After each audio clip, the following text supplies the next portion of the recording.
What's up, YouTube? My name is Vic. I am the Brooklyn Watch Guy. If it's your first time on my channel, this channel is all about watch buying, collecting, unboxings, and reviews in the affordable range, which I define as $1,000 or less. If you're into that, I invite you to stick around, watch the video. If you stick to the end, hit the like button, subscribe, and hit that notification bell so you know every time I put a new video up. Today we're going to be doing a review video. I told you guys I got a lot of catching up to do, so I do have a lot of content coming down the pipeline. But let me not ramble further. We're going to be taking a look at this guy right here. The Invicta 1953, which to me, this is the only pro diver you should get. So let's get into this review. All right, y'all. So this is the Invicta 1953. And this watch was released. This is a direct homage to the Rolex Submariner, the original one, which released in 1953, and it's very obvious by the styling.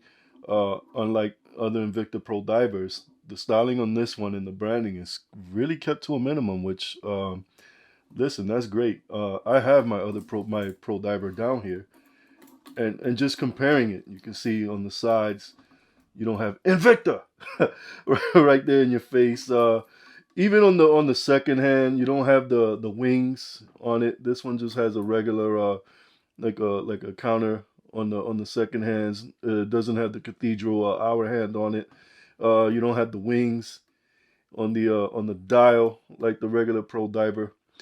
And even at the bottom of the dial, the wordings is just kept to a real minimum. It just says 1953 automatic, whereas this one, you have all kinds of stuff down there, which is, I don't even, water resistance and blah, blah, blah. I just, not to knock on this watch. I think this is a pretty good watch. I wear it often. I like it. I just think this is way more attractive than the regular pro diver. Essentially, it's the same watch. It really is. The differences are the dial, even the bezel. You can see the bezel insert. It's a little more. The numbers are bigger on the standard pro diver. You got the little micro countdown here, whereas you don't have any of that on the 53. The numbers are much more. They're much smaller. The text is much smaller, and I don't know, man. For me, this one works. This one's the more appealing of the two. So these 1953s, they were released in 2020. This is the original colorway. And when this thing came out, I remember I was excited. I was like, man, I don't hate Invicta. I own some Invicta pieces. I just don't, I don't like all their stuff. A lot of their stuff is just ridiculously big. And the design is just out there. But this one I felt was man, this was really done tastefully. So I wanted it, and then I couldn't find it. These things were just hard to get. And then when the resale market, the prices was just ridiculously inflated. So, that turned me off for a while. I always kept a save search on eBay. And eventually, I was able to get this at retail. But that was until last year. This watch released in 2020. So, it took a while. And I always wondered how many people overpaid for this watch, because that's a shame. Because at the end of the day, this retails for $100. At the end of the day, it ain't worth more than that. This is the same as this. I got this for about, I think, $70 brand new. I've had this for a while now. I don't even know what they're going for now. They might even be cheaper, but they're the same watch. It's the same exact movement in there. The bracelet and all that, the clasp is all the same, and even the lume is the same. So really, the difference is in the aesthetic of the watch. So, I didn't understand the markup. I understand the markup, but to me it was just like, man, y'all greedy. But hey, capitalism, right? So let me get into the specs of the watch. This is a 40 millimeter case without the crown. With the crown is 44, and you noticed, like the original Rolex, this one doesn't have crown guards. This is still a screw down crown though. And unlike the regular pro diver, you see you get the crown guards there.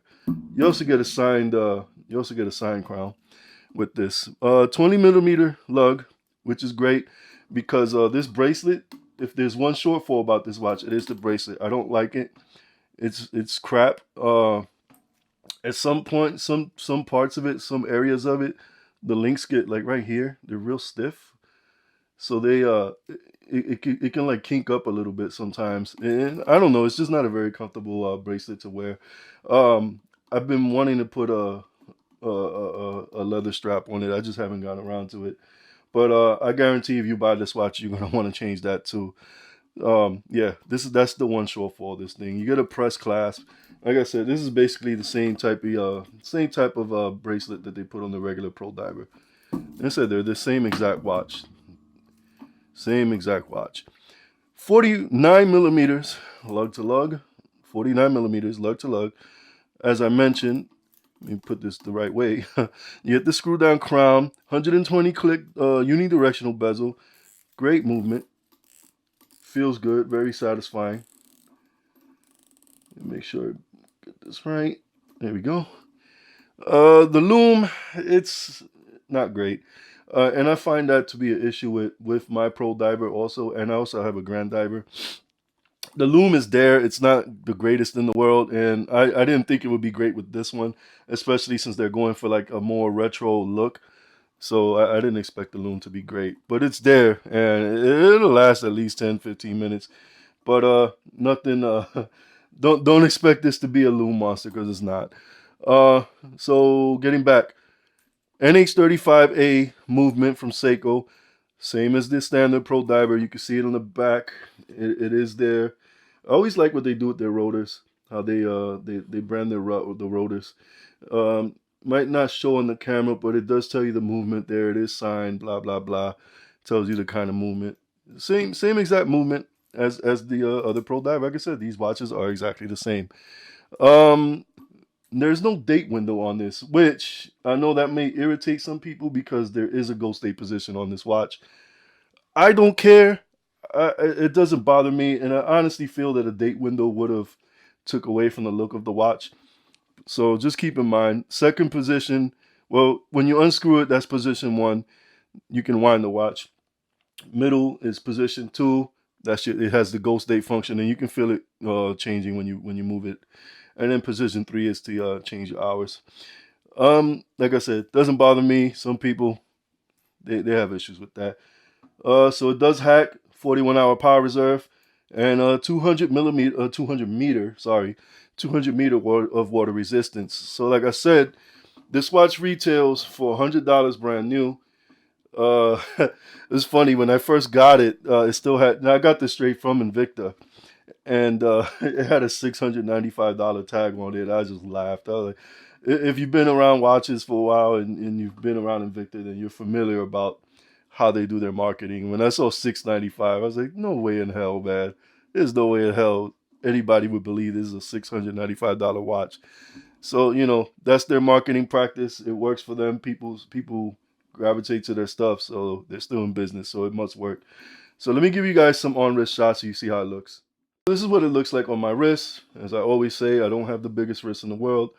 Wears nice. It wears like a Pro Diver. It's a comfortable watch to wear. It is a workhorse. I use this a lot at work. It takes beatings. I don't have any scratches on it. No kinks, no nicks, no nothing. It's held up pretty good. And since I've owned this watch, I've worn it a lot. It's almost become my go-to. I really, really love wearing this watch. I just like looking at it. It is a very, very attractive timepiece. So yeah, I'm not babying it. It takes a beating, but it keeps on going. So I would say it's durable. So now you guys see what it looks like on my wrist. Let me give you my final thoughts. So, ladies and gents, my final thoughts on the Invicta 1953. I believe that if you can find this watch at retail, this is the Pro Diver that you should get. It's a great watch, especially for the retail price of just, $100, maybe a little more with taxes, depending where you get. Hey, if you could even find it pre-owned, for under resale, for under market sale price, even better, because I think you get a lot of watch for the money that you pay. Has its shortfalls, the loom, the bracelet's not great, but those, well, the loom you can't do nothing about unless you're a modder. But the strap, the bracelet, that's easily a changeable thing. So you can do a lot with this watch. You can really change the look and how it works for you. Yeah, the NH35A, good movement, Seiko. you know, their movements tend to be workhorses and used throughout the micro brand industry and other brands as well. So, you know, aside from the bracelet, I think this is a good watch. Definitely the one pro diver that you should buy. If you're looking at a pro diver, if you're like just getting into watches, if you can find this one. And but I didn't mention there's other colorways too. This is the original colorway, but there's I think like 4 other colorways now. And it's just the bezel that's changed. So, you know, if you can find one of those, pick that one up instead. I think this is the better looking of the pro diver line. And with that said, ladies and gents, I will see you on my next video. More content coming down the way. I'm playing catch up. I will see you on the next one. Peace. What's up, YouTube? It's your boy Vic, the Brooklyn Watch Guy. If you like my videos, hit that like button, subscribe, and don't forget to hit that notification bell so you know every time I put new content up. Peace.